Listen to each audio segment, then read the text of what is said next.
दिल्ली के मुख्यमंत्री अरविंद केजरीवाल की पत्नी सुनीता केजरीवाल कोरोना पॉजिटिव पाई गई। जानकारी के मुताबिक पत्नी के कोरोना पॉजिटिव होने के बाद मुख्यमंत्री अरविंद केजरीवाल ने खुद को आइसोलेट कर लिया।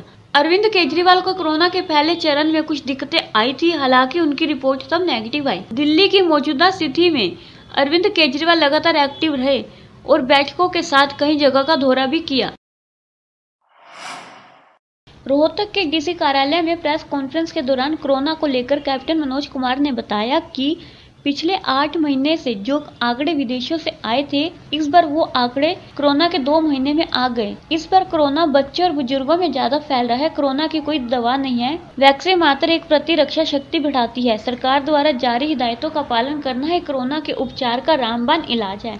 प्राइवेट अस्पताल व पीजीआई के सभी बेड फुल हैं। स्वास्थ्य उपकरणों की कमी हो गई है। कोरोना के संक्रमण में आए लोगों को देखकर भी लोग कोरोना के प्रति सचेत नहीं है, तो सरकार ने नाइट कर्फ्यू लगा दिया और व्यापारियों से आग्रह किया कि शनिवार और रविवार को बाजारों को बंद कर दिया जाए। अब भी जनता नहीं मानी तो ज्यादा सख्ती करने पर प्रशासन मजबूर हो जाएगा और बताया कि जो मरीज ज्यादा गंभीर है वो ही अस्पतालों में जाएं। जिन लोगों को खांसी जुकाम है वो अस्पतालों में भर्ती न हो, क्योंकि बेडों की संख्या कम है और लोगों की संख्या ज्यादा है। जिनको ज्यादा जरूरत है सिर्फ वो ही अस्पतालों में जाकर भर्ती हो। सरकारी अस्पतालों में 1500 से ज्यादा बेड हैं और वेंटिलेटर संख्या 3000 तक बढ़ा सकते हैं। कोरोना के मामले में प्रशासन संजग है, पर लोगों को भी जागरूक होने की आवश्यकता है।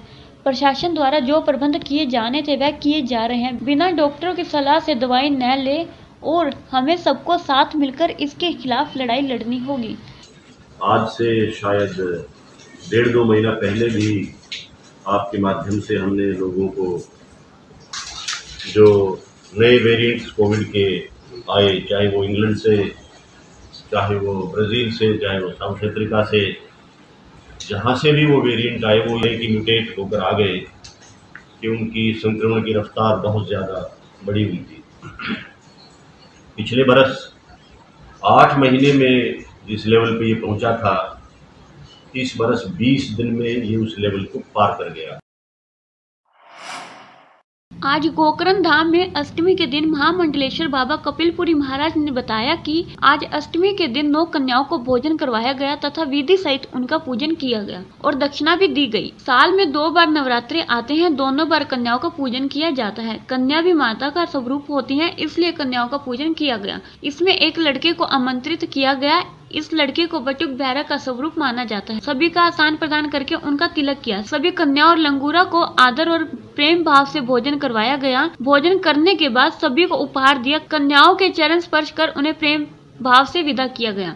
आज श्री दुर्गा अष्टमी के उपलक्ष्य में कन्या पूजन किया जा रहा है और ये हर वर्ष साल में 2 बार चैत और असुर के नवरात्रों के अंदर कन्या पूजन किया जाता है। माँ दुर्गा के रूप में हम कन्या का पूजन करते हैं और रात्रि को हवन 10 बजे से लेकर और 12:30 बजे तक रामनवमी पे पूर्ण होती डाली जाएगी।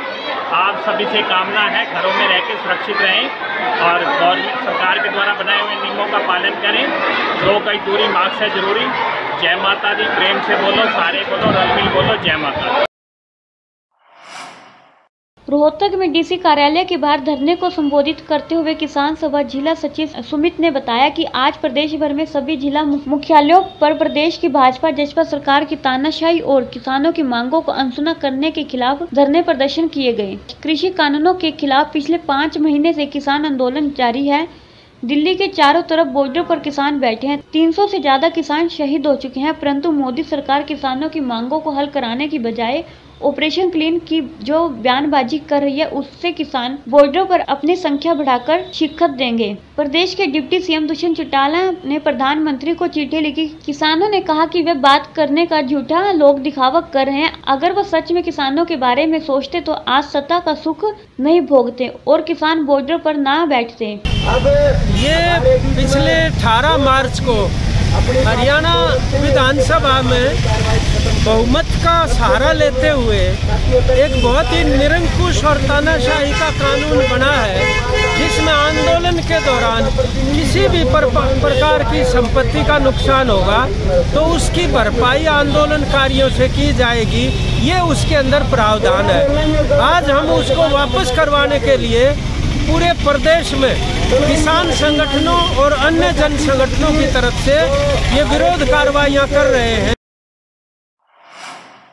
हरियाणा प्रदेश व्यापार मंडल के प्रांतीय अध्यक्ष व हरियाणा कॉन्फेड के पूर्व चेयरमैन बजरंग गर्ग ने उचाना में व्यापारी प्रतिनिधियों की समस्या सुनने के उपरांत स्थानीय एमडीएम व मार्केट कमेटी सचिव को मंडी में से गेहूं उठान कराने व आढ़ती व मिलरों के वार्षिक लाइसेंस रिन्यूअल के लिए टेलीफोन पर कहा। प्रांतीय अध्यक्ष बजरंग गर्ग ने कहा कि सरकार द्वारा 3 दिन की खरीद बंद करने के बावजूद भी हरियाणा की मंडियां गेहूं से भरी हुई है। सरकार गेहूं खरीद व उठान गेहूं खरीद का भुगतान न होने से प्रदेश का किसान आढ़ती परेशान है। मंडियों में गेहूं खरीद व उठान का प्रबंध नहीं है। सरकारी अधिकारी ऑनलाइन व पोर्टल के रजिस्ट्रेशन करवाने के नाम पर किसानों को नाजायज तंग कर रहे हैं, जबकि किसान की गेहूं मंडी में खेतों में खुले आसमान में पड़ी है। थोड़ी सी बारिश होने से गेहूं मंडी व खेतों में भीग रही है।